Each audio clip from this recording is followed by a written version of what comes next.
Since Gravity Falls ended in 2016, fans have been wondering what happened to Bill Cipher. Yes, he was tricked into Stan's mind in a race with the memory gun, but as he was being destroyed, he shouted one last backwards message.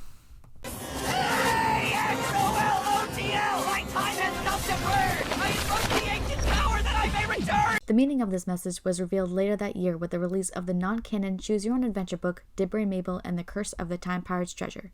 And although the story was confirmed to be non-canon, Alex Hirsch did confirm there to be one canon secret in it, and that secret turned out to be the existence of the Axolotl, an omniscient and godlike being who exists in the time and space between time and space.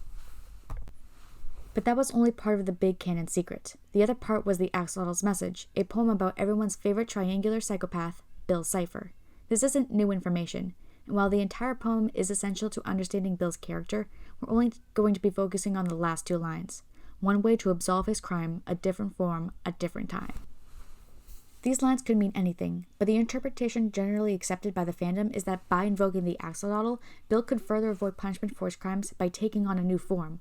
What the form is could be anything. It could be a bird, a human, or even a different kind of demon. Fans have been quick to point out that King from the Owl House sounds and acts a lot like Bill Cipher, and there's a reason for that.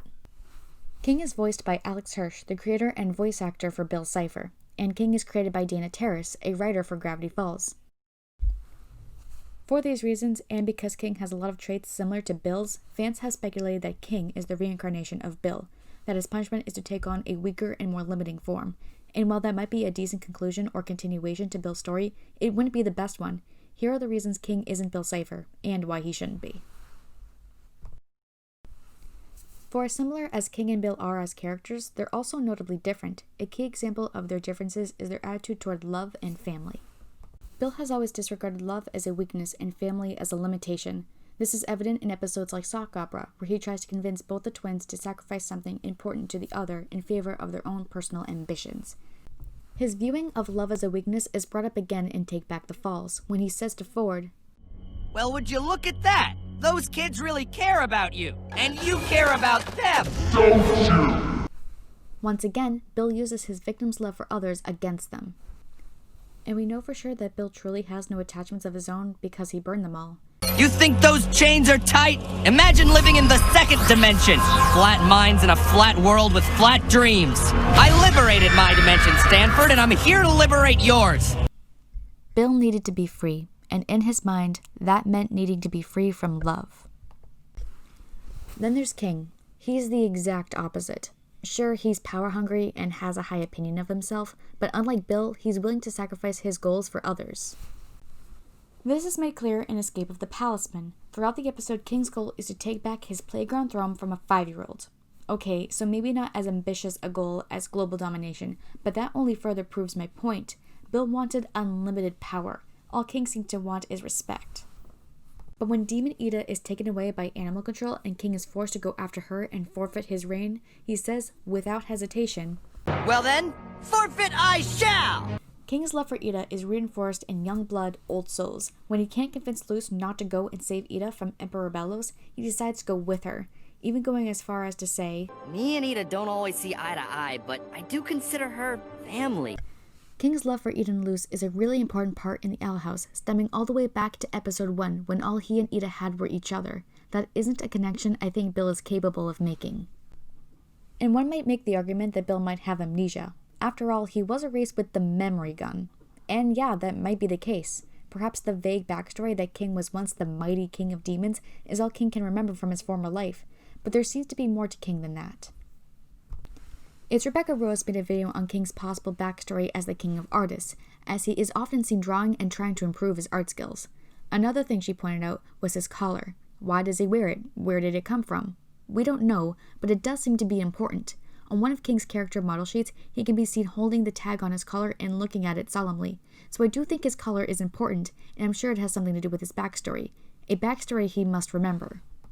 That's why King isn't Bill Cipher. Now on to why he shouldn't be.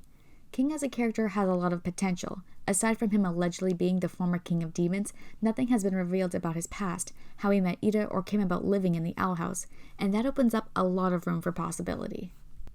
Him being the reincarnation of Bill throws all that possibility away. I do want to learn about King's past, but him being the reincarnation of Bill ruins his character potential, because the moment that fan theory is confirmed, it isn't King's story anymore, it's Bill's. And that would be a problem all on its own, because we don't need to know the rest of Bill's story.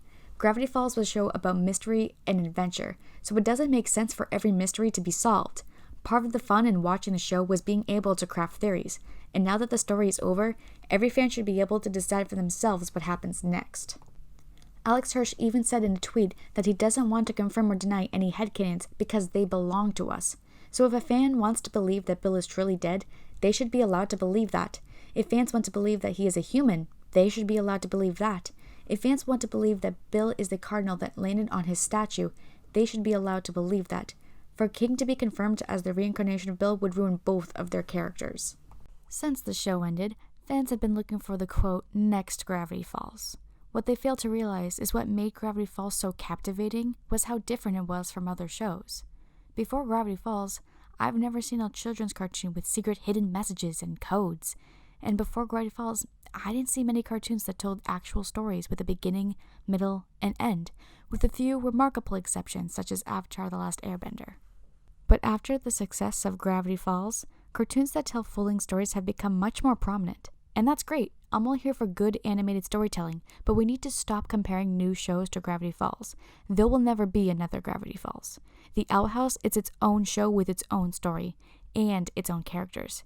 And that is why King isn't and shouldn't be the reincarnation of Bill Cipher.